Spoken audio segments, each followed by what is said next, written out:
Първият по рода си апартамент за кукли в френски шик. Хайде да си направим един тур и да го разгледаме заедно. Пристъпваме към основното помещение, което е дневната от тази страна, а тук спалнята. Преминаваме към главния вход с типичните малки двойни портални врати за стила. Антре, място за кухненски бокс, портал към дневна, дрешник и санитарен възел. Това е и основната фасада с типичните капаци за периода и френски прозорци почти додолу. Барокови елементи по стените и навсякъде огледала, които са във вариант на пана. Идеята ми беше да е отворен от двете страни, за да се пресъздаде максимално много пространство, а и да е удобен за ползване. Като целях да мога да интегрирам максимално много помещения на една площ. Мащаба, с който работя, е 1:6, типичен за Барби, като тук се интегрира масов вариант на кухня, който се продава в търговската мрежа. Ето спрямо размера на куклата и стандартните мебели как изглежда. Размерите са 50x100 с височина 50.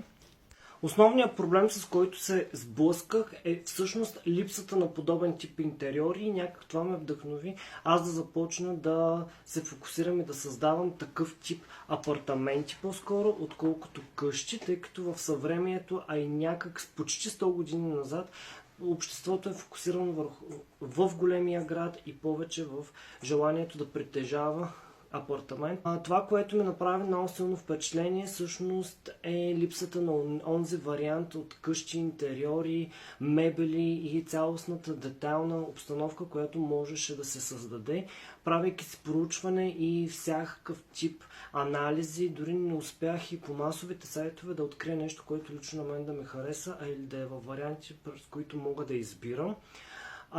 Този апартамент е без мебели произведен, като по поръчка всеки кой каквото желаем. Аз лично мога да го направя във варианта, който е удобен или по някаква готова картинка или снимка. Другото, което е, разработвам още 6 такъв тип проекти, които ще са свързани с различни точки от света, тръгвайки от Токио, минавайки през Москва, завъртайки се малко по-подробно през Европа, Рим, Лондон, Берлин и смело отлетейки към Ню Йорк, като прилагам детайлните и ключови архитектурни елементи за всеки един град, съответно разпределение и цвят, така че да можем да обиколим света чрез този тип апартаменти.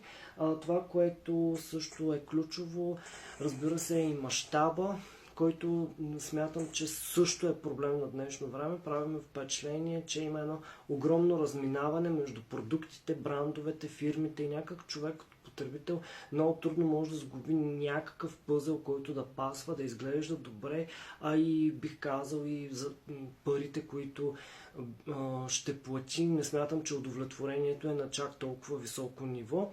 Разбира се, излизам от специфичните нишови групи и производители, които правят много колекционерска дейност. Тези къщи отнемат адски много време, много ресурси и съответно няма как цената да не е вдигната до такъв тип, типична за този вид къщи. Другото, което смятам, че не всеки би си позволил това място да локализира, да постави някак така да може да интегрира в собственото си жилище и живот подобен размер и мащаб макет.